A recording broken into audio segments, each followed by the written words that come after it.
Teman-teman yang saya hormati, hari ini kita akan mengkaji ya terkait dengan hakikat Islam berkemajuan.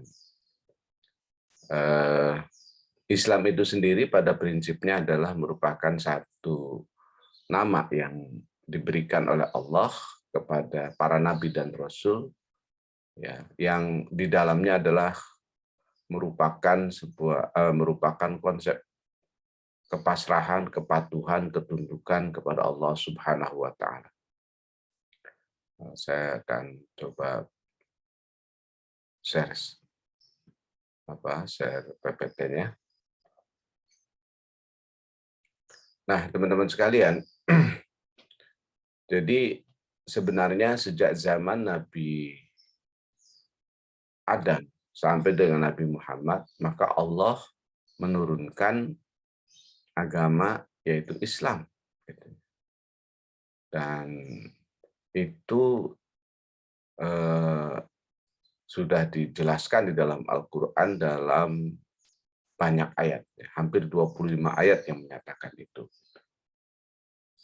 Maka sepanjang sejarahnya, ya para rasul itu sungguhnya diutus oleh Allah untuk menyeru kepada hal yang sama. Apa itu? Yaitu untuk mendeklar bahwa tidak ada Tuhan yang disembah kecuali hanya Allah. Jadi dengan demikian, maka ini menunjukkan bahwa setiap rasul sesungguhnya menyeru untuk mentauhidkan Allah. Walaupun mungkin teman-teman ya syariatnya atau cara beribadahnya, puasanya gitu kan, kemudian hal-hal lain yang terkait dengan beragama itu berbeda-beda, gitu. Tetapi satu hal bahwa misi utamanya adalah tauhidullah, yakni mentauhidkan Allah, dan oleh karenanya maka ini mengisyaratkan bahwa misi kerasulan dan agama yang mereka serukan itu adalah sama, yaitu Islam, gitu ya. Nah, Islam itu sendiri, teman-teman sekalian, berasal dari kata aslama yuslimu islaman ya, yang mufradnya itu salima yaslamu salaman. Apa tuh artinya tuh? Salima yaslamu salaman itu. Yang kemudian menjadi aslama yuslimu islaman. Ada yang tahu artinya? Salima yaslamu salaman itu artinya apa? Secara bahasa.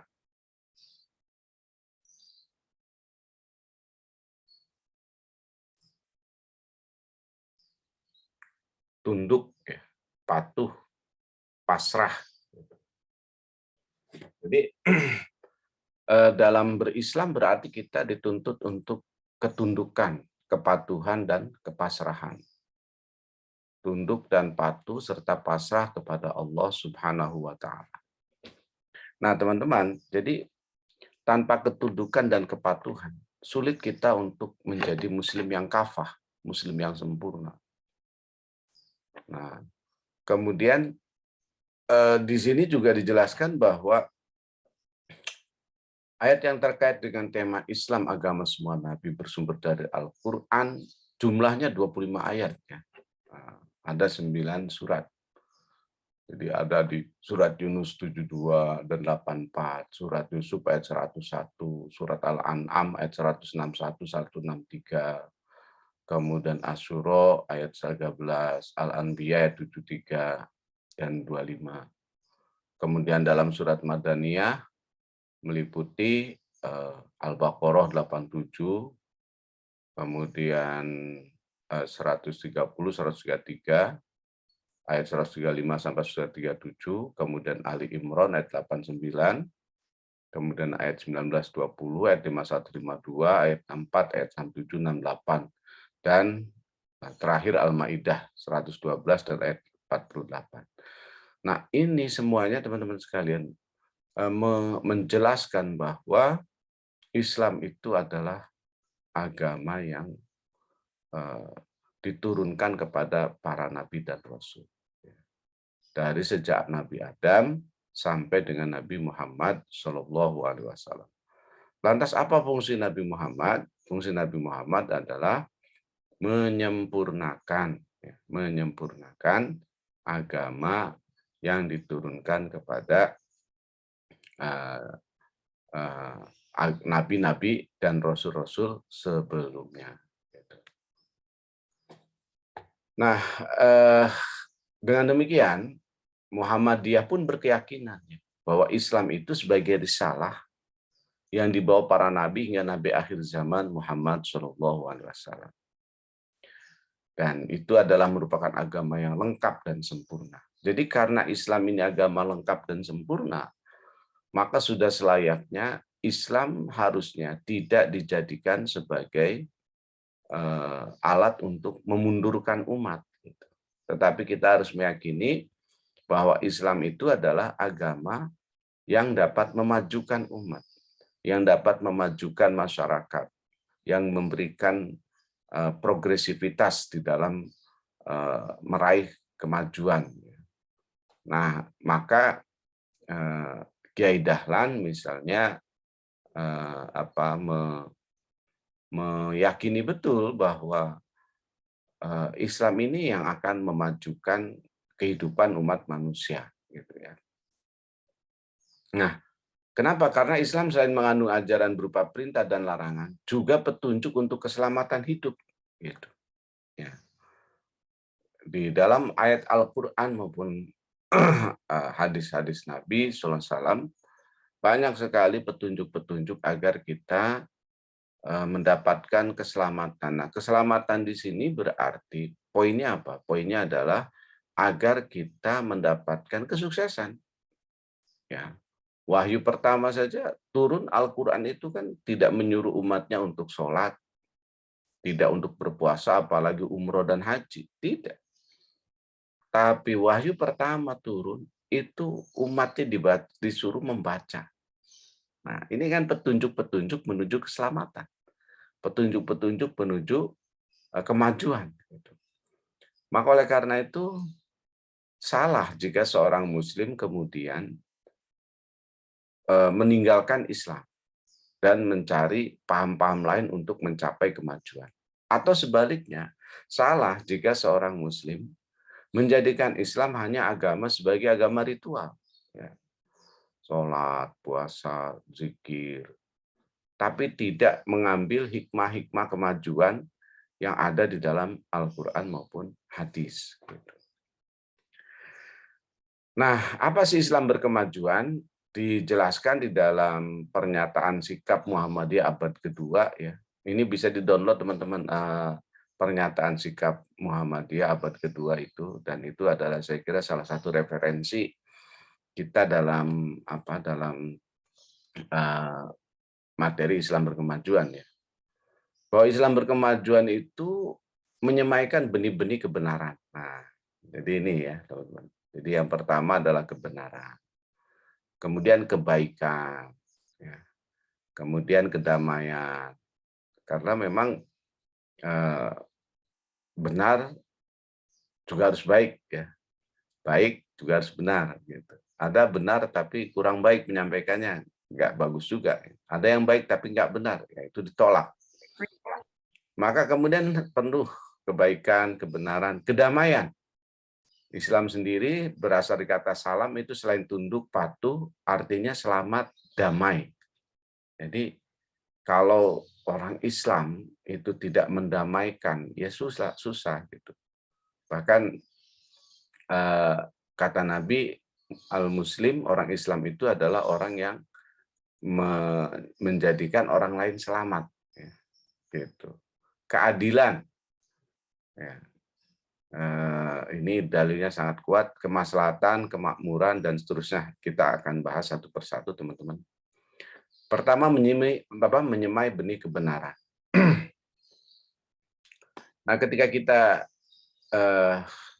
bicara menyemai benih kebenaran, ya, memang kebenaran ini adalah suatu kata yang seringkali kita ulang-ulang, dan kata ini menjadi sebuah kata yang eh, yang seakan-akan wajib kita kita gunakan, tetapi seringkali juga teman-teman kebenaran ini menjadi perdebatan, gitu ya. Sepanjang sejarah filsafat itu muncul masalah mengenai ada tidaknya kebenaran, ya, maupun mengenai apa itu kebenaran, sehingga menjadi perdebatan satu sama lain. Nah, di dalam Islam pun kebenaran pernah menjadi bahan renungan atau berpikir serius oleh seorang ulama besar, yaitu Imam Al-Ghazali.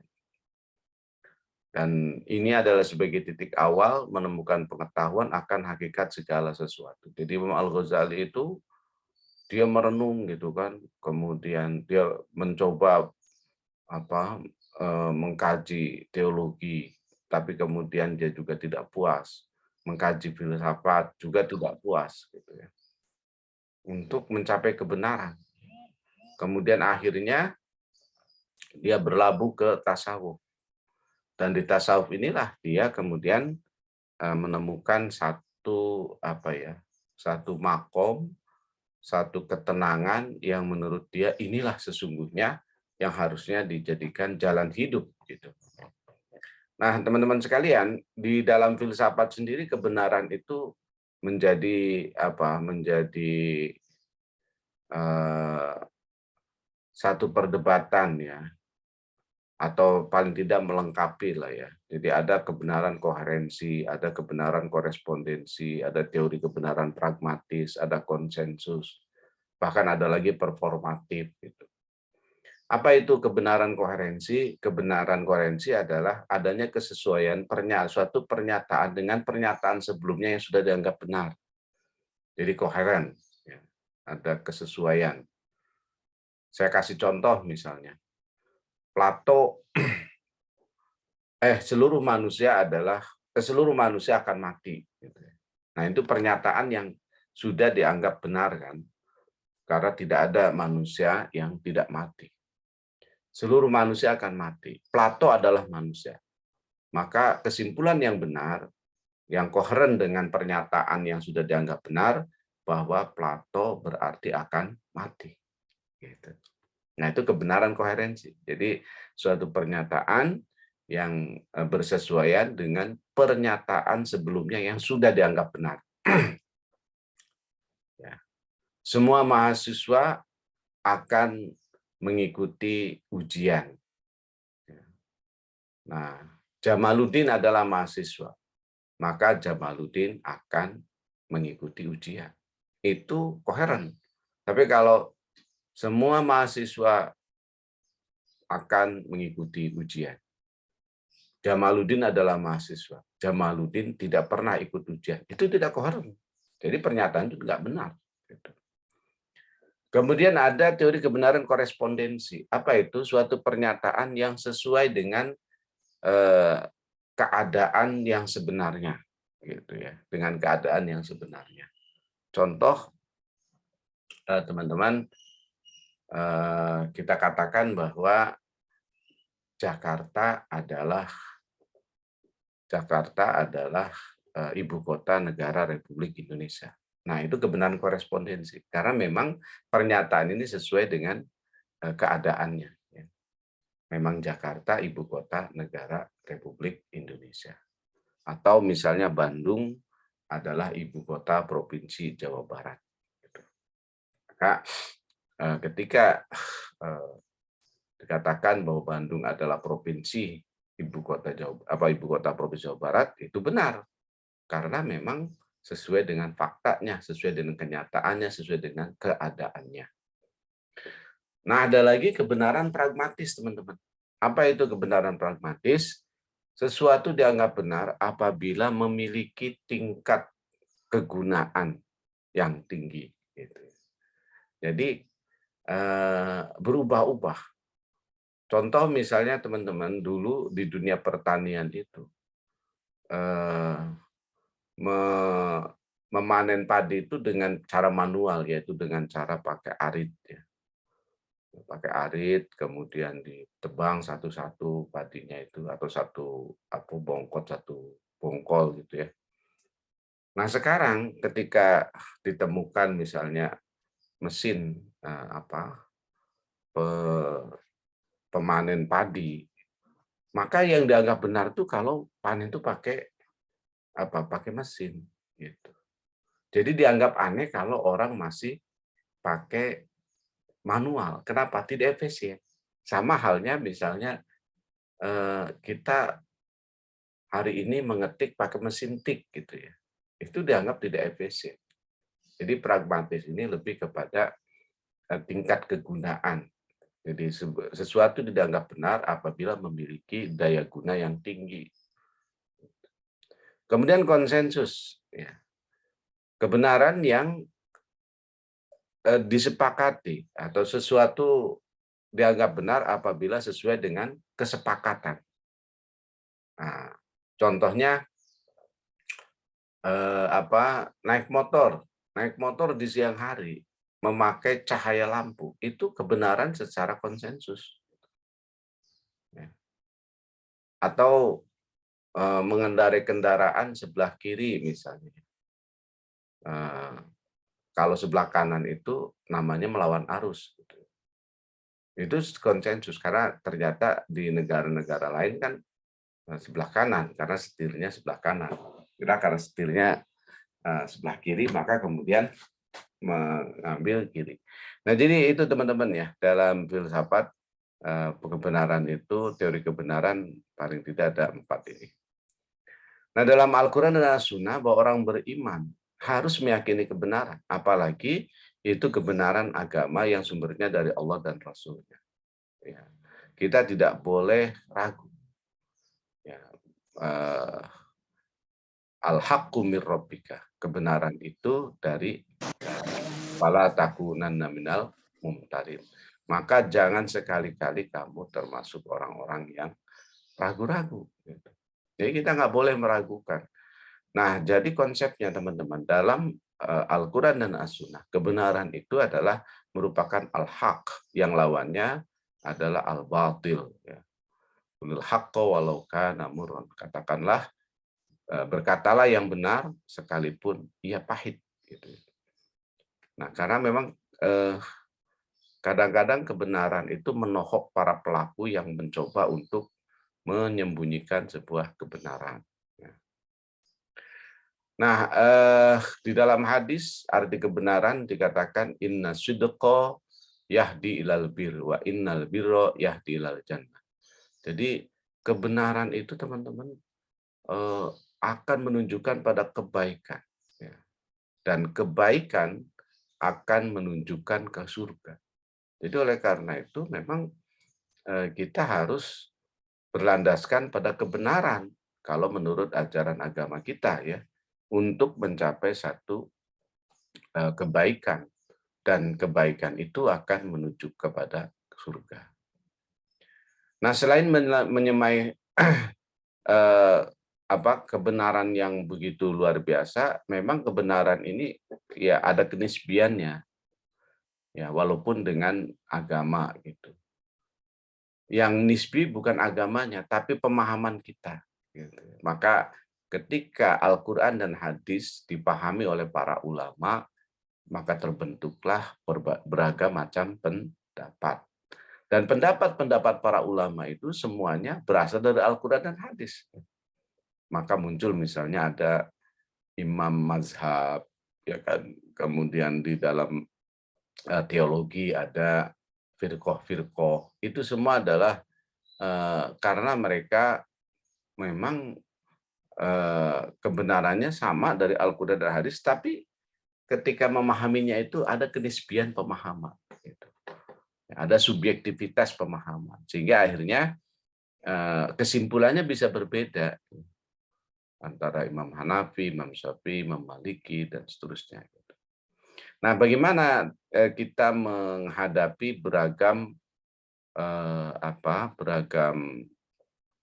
perbedaan tersebut?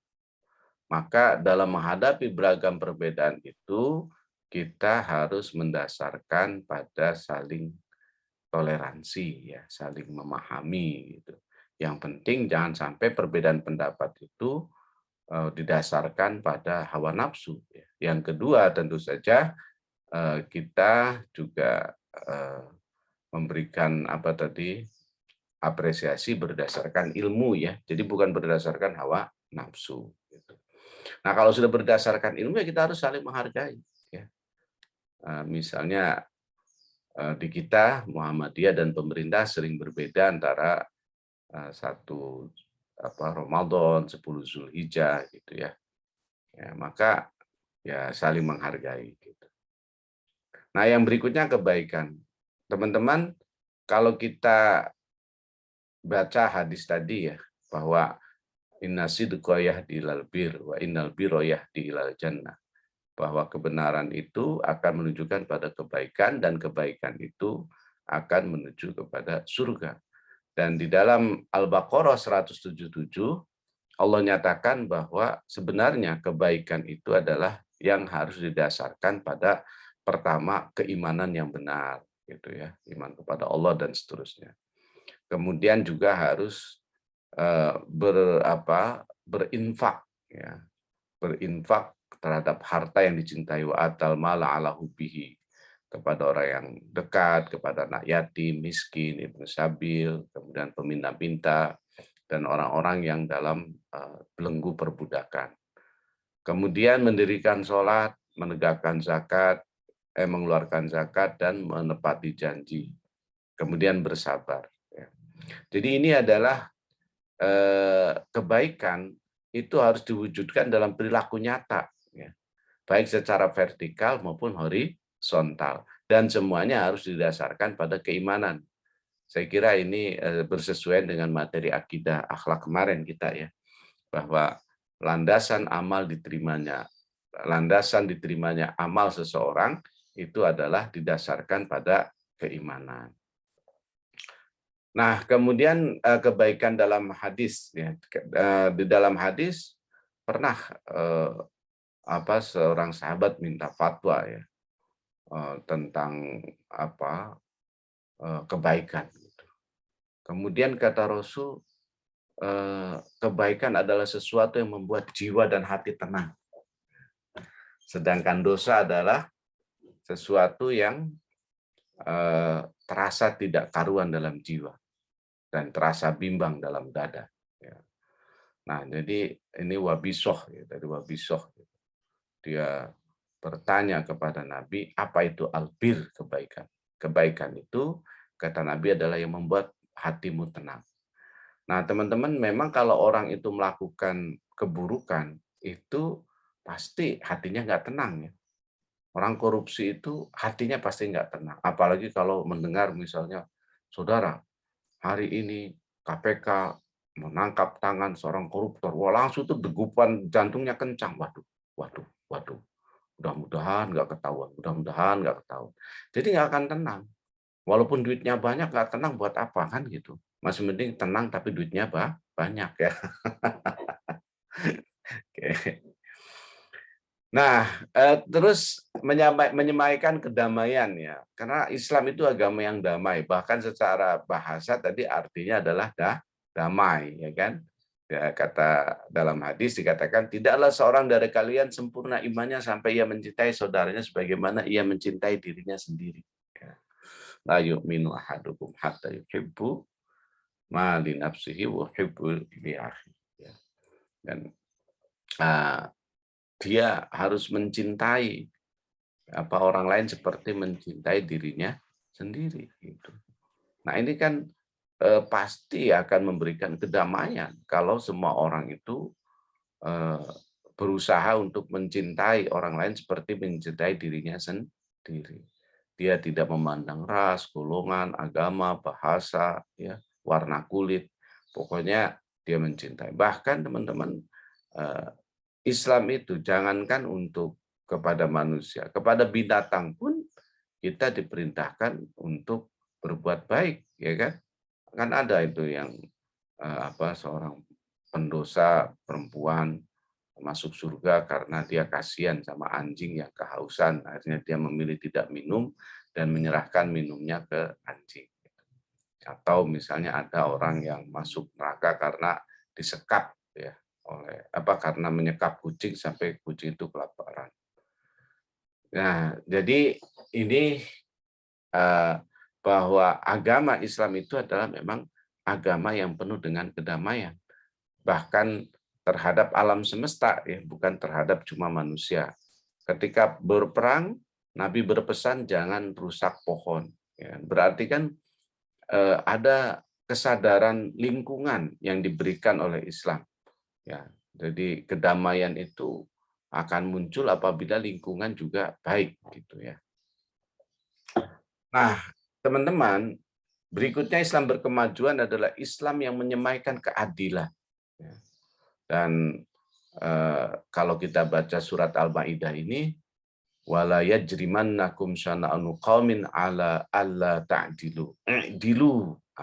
Ini ada frase yang ini ya. Jangan sampai kebencian kamu terhadap suatu kaum mendorong kamu untuk melakukan ketidakadilan. Bersikap adilah.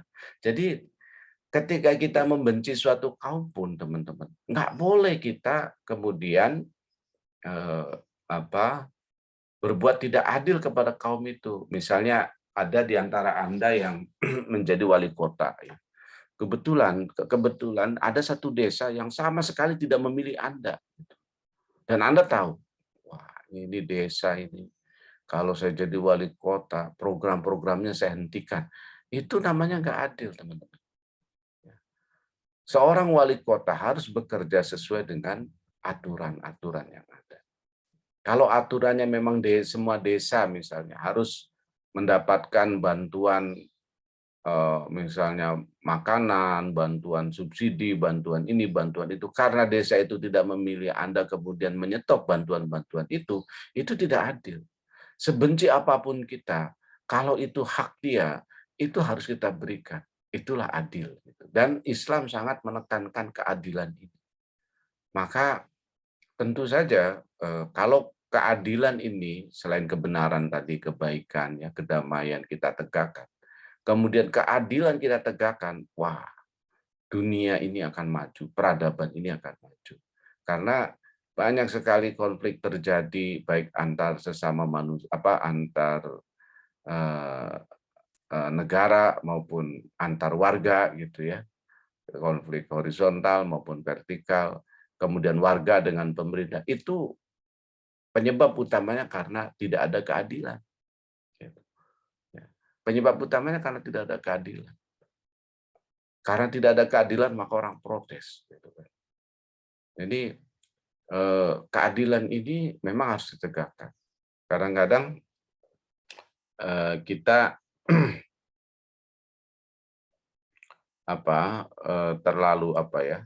terlalu sibuk dengan elit-elit, tidak memperhatikan masyarakat, atau bahkan ada pemerintah yang misalnya kalau kepada koruptor begitu ringan hukumannya, tapi kepada rakyat biasa hukumannya sangat berat, gitu ya. Nah, ini salah satu contoh ya. Baik, kemudian kemaslahatan, teman-teman, di dalam Al-Quran ayat 185 ya, bahwa memang Allah menghendaki kita itu adalah kemudahan, kebaikan, kemaslahatan, bukan bukan kesulitan. Jadi oleh karena itu ya kita jangan terlampau jangan terlampau eh, kemudian eh,